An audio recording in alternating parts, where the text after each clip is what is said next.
Hello, everyone. I have the pleasure of having Peter Goodman. He is a real estate attorney. He has been practicing real estate law for the past 28 years. So he's going on almost 30 years. And he comes from a family of real estate attorneys. As a matter of fact, his dad started practicing real estate law in the 60s in New York. So welcome, Peter. Thank you, Graf. I appreciate you having me on. Okay, so first question I'm going to ask you is when someone's looking to buy a home, and I'm going to ask you the same thing when somebody's looking to sell, but when somebody's looking to buy a home, what is the role of a real estate attorney, especially here in New York? Okay, great question. So in New York, people use real estate attorneys as opposed to some other states where they may just use realtors to help them buy a home. But in New York, it's standard practice, especially in downstate New York, to hire a real estate attorney. And our job is to guide you through the process, but it's to negotiate the contracts. It's to get you into contract. And remember, you're not in contract until the buyer has signed contracts and the seller has signed contracts. So we want to get you from an offer to fully signed contracts and then guide you through the process from contract to closing. And then we help you along the way. And once we get you to the closing table, we go over the documents with you at the closing. And I apologize about the background, by the way, in my office today. But we get you to the closing table, and that's the whole process. And at that point, if there's any post-closing issues, sometimes you may not get possession of the house at closing, which we can talk about later. Or if there are any other issues at the closing, we'll help you resolve those things at that time. Yeah, because I always talk about the four professionals that buyers should have when they're looking to buy it. I mean, one of them is the loan officer. Another one is a real estate attorney. Another one is the realtor and the home inspector.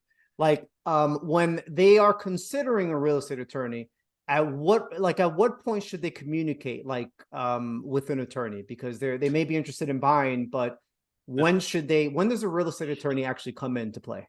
So it's funny. I find that a lot of people don't reach out to a real estate attorney until the contract stage, but I believe that the best time really is at the very beginning because spotting issues before they become problems is really, really important.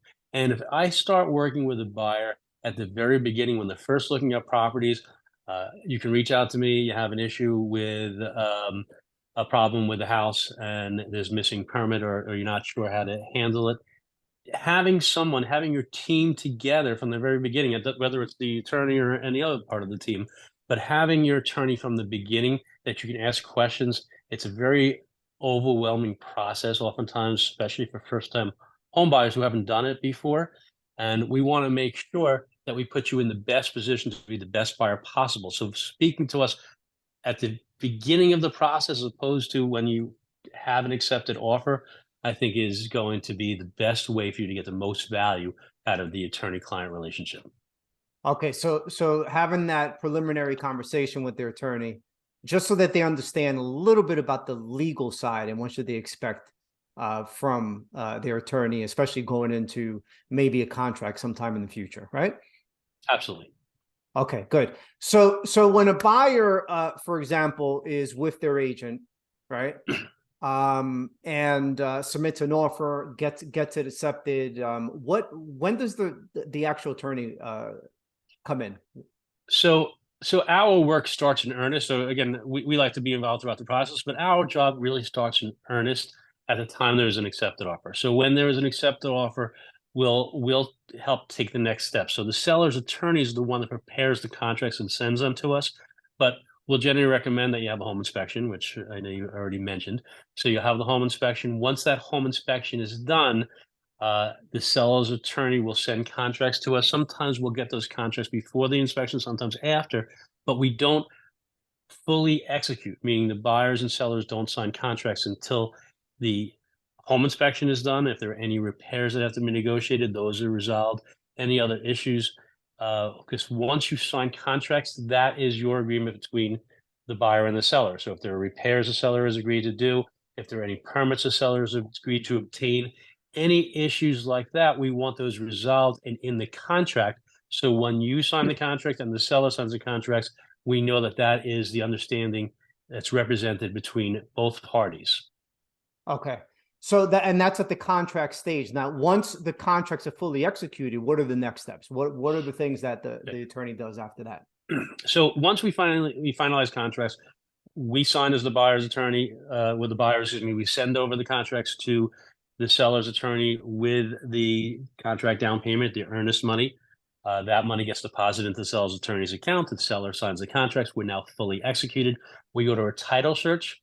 Title search is very important. We want to make sure that there are no judgments, no liens, nothing that would affect your future ownership, what we call your quiet use and enjoyment of the property in the future. In the meantime, we're helping you with the mortgage process. You're obtaining your mortgage. We'll review your mortgage commitment. Once the commitment is received, we'll help you finalize conditions that we may need to work with you on. Once those conditions are done, you have your mortgage, you have your funding is in place now. We have clear title. We will schedule your closing and we'll tell you how much money you're going to need to bring to closing. Generally, you have to bring a certified check or a wire to closing. So we'll walk through those numbers with you and we'll prepare you to be there.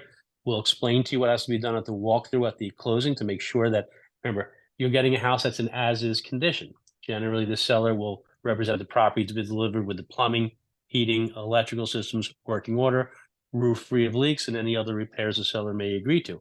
But you want to make sure, and we'll remind you that you have to check the house to make sure everything's okay. Once you've made sure everything's okay, that's usually a walkthrough the night before the morning of the closing. We'll then get you to the closing table. We'll walk through all the documents with you, make sure you understand what you're signing. We'll make sure you have the right funds. We'll work out any issues that may have occurred at the closing or at the walkthrough at the closing table. And we'll finalize the closing. We'll sign the documents. We'll make sure the money is exchanged. You'll get the keys. And as we say, then you live happily ever after, right? Okay, That's good. our process. Now, on the flip side, right, for a seller, what's the role of a real estate attorney if you're selling your house? And if you can go into the process also, that would be really good.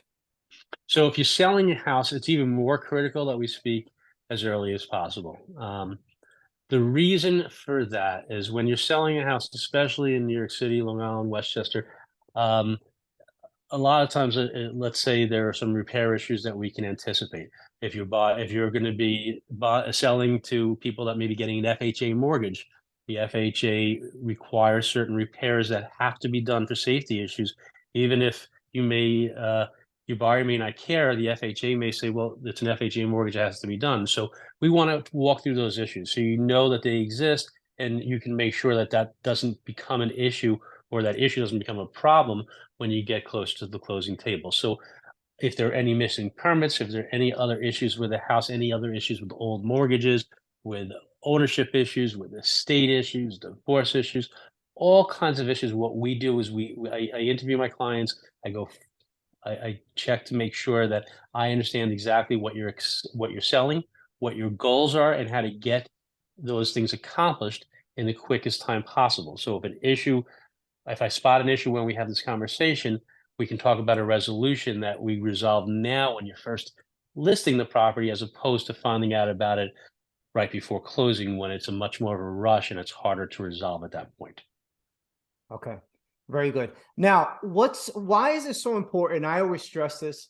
Why is it so important to hire an attorney that does real estate most of the time? Because there's a lot of attorneys that do a lot of other practices, Yeah. and then all of a sudden they may practice as a real estate attorney on the side. Why is that so important to work with somebody? Right. So that very look, for some of the things we just mentioned, number one being that spotting issues, it's funny. People think anyone can do a real estate deal, and I guess anyone can do a real estate deal as an attorney because we're all licensed. We do our research, but it's the experience. Um, if you have a perfect situation and it closes, you may never know if your attorney's never done a real estate deal before. But if there's any issue that comes up, and that's when you realize how important it is to have someone that is experienced and that is a real estate attorney. And it's not just spotting those issues so they don't become problems that can either delay your closing or kill the deal, but it's also speed. When there are lots of buyers out there and there's not a lot of listings or the other way around, you want to make sure that once you have a buyer who's an accepted who has accepted the offer, you want to make sure we get you into contract as quickly as possible, which means being ready to prepare contracts. If your attorney doesn't do real estate and they can't prepare contracts because they're in court or something for 3 or 4 days, that delay itself can cause a deal to die. So you want to have people that have the staff, that have the experience, and have the skill to get to spot the issues that have become problems and to get you into contract as quickly as possible, and to the closing, of course, as quickly as possible. Yeah, and I noticed that. I mean, I remember last time I spoke to you, you know, and I speak sometimes when I speak to real estate attorneys that have a lot of experience here. Well, everybody kind of knows each other. So really quickly, Yes, you ask me, okay, who's on the other side? What's the attorney's name? Because the other time you actually knew the person. So it makes it easier for people to. It makes it more seamless also for people to transact and communicate with each other, that's a especially if you great know point. their styles, right? So one of the things that we do actually is we take notes. Oh, I know it's so strange how it's such a large population, but the people that attorneys that do real estate regularly in the city and on Long Island and Westchester are a lot of the same people. So most of the time, if I get a deal and the attorney is an experienced real estate attorney, I will know them already. And why that's so important is because I'll have notes on what they how they handle things. So I'll know who their paralegals are. I'll know who the contact people are. I'll know what changes in a contract they'll generally accept. I'll know how they generally work, and that will help make the transition from contract to closing that much smoother. Okay, very good. Peter, thank you so much for your time. If somebody wanted to reach out to you, what's the best way? Best way is to call my office. You can reach both our New York City and our Long Island location through 516-747-1136. You can also email me. An easy email to remember, so you don't have to remember my personal email, is you can just email legal at bfslawfirm.com. That's B as in boy, F as in Frank, S as in Sam, lawfirm.com. Legal at bfslawfirm.com. All right, Peter, thank you so much for your time. I'll see you in the field. See you in the field. Have a great Later. day, Rafa. I appreciate the time. Bye.